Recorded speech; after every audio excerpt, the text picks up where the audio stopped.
everyone. Welcome to another episode of Riding in Cars with Books. I'm Jaclyn. And I'm Phillip.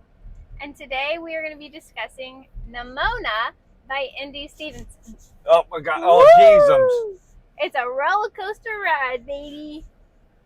So, if you don't know, Nimona is getting a little popular again because of the new Netflix movie that's finally made. But you should read the book first because the book's always better, right? What do you think? Was the book better? I'm not going to say the book was better in the sense that the heart was there for both of them. I'll just say that the book was different, but they took the liberties that they needed to. I'm not going to say it's better. Like, I love the book. It's hard to say when it's different enough where it's two separate things. Right. Like, I love the book. The book is fabulous. And there's enough of the book in the movie. Like, there's parts where they play games and stuff like that, which is fabulous. But then they give you a little bit more backstory. Yeah, the movie did more backstory of Nimona and Blackheart. So, but we're here to talk about the book. The book is about Nimona. She is a shapeshifter. Yes, and she's very interested in being a villain, basically, because honestly, people already see her as one, so why not do what people expect you to do? Correct. She's different, so everyone expected her to be evil, so she's like, I've had enough. And Blackheart was a knight that was kind of ostracized. He's hiding in his little hidey hole. Yep. And Nimona finds him and befriends him. Kind of gives herself a job, and this is their adventure on taking back what's rightfully theirs. Right. So basically, he wasn't a villain, but the kingdom kind of needed a villain. They made him the villain. So they kind of made him a villain, and so it was kind of an interesting way of how that worked through that process. So it's the story itself is all taken. Is during the medieval times is really how it's set up. So yeah, you see he's a knight and he's missing an arm, and you find out why he's missing an arm is part of his villain origin story. He's not a villain. I know, but everyone thinks he is. But that's what makes this book so great, is like the people that you think are villains aren't villains. Like it kind of defies your stereotypes. Like, this book is so unique and beautiful. I just loved it so much. Right. I read it forever ago, I feel like, but and Nimona is a great character. She just wants to be accepted. Yeah, she's a shapeshifter, wants to be accepted, and alone. So she finds kinship with Blackheart, and their relationship just blossoms throughout these pages, and it's truly a beautiful thing. Yep. And this book is also very queer because Blackheart is in love with Sir Goldenloin. I mean, how could you not love that hair? So, and then so like for her, she's also having fun being evil. Yeah. She shapeshifts into all kinds of animals. She can pretend to be other people. She just has so much fun with it, and it's hard not to like smile reading this book. Yeah, there's it lots makes me happy. There's lots of good parts in it, good interaction. Like I said, the way you think things are supposed to be is not there, but it turns out all the characters ends up being very well rounded and fleshed out, so you're not really left hanging.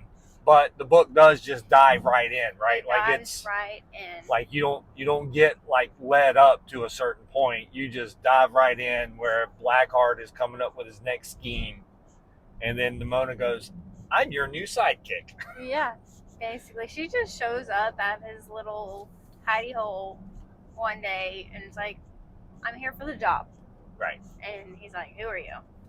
But then everyone thinks she's a little kid, but she's roughly 1,000 years old. Yeah, roughly.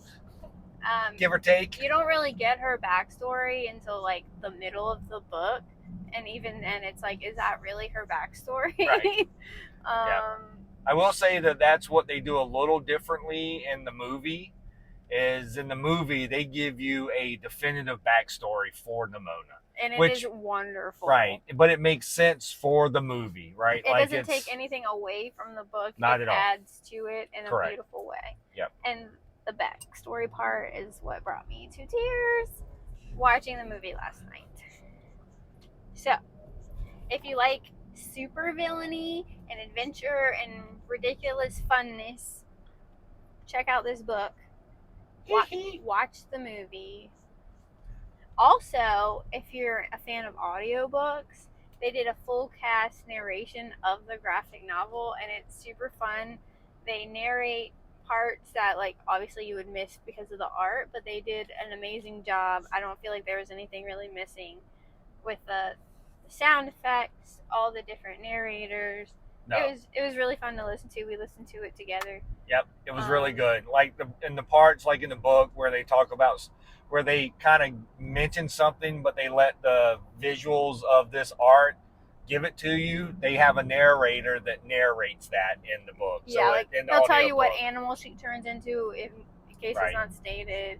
Like little things like that, and it's only like a 2-hour long audiobook, but if you listen to it on 2 times speed, you get through it pretty quickly. Right. And I'm not going to go through their names because I'll forget names, but if you listen to the audiobook is a who's who in audio narration. Like, it is pretty phenomenal. They got a great cast. The people they got for that cast.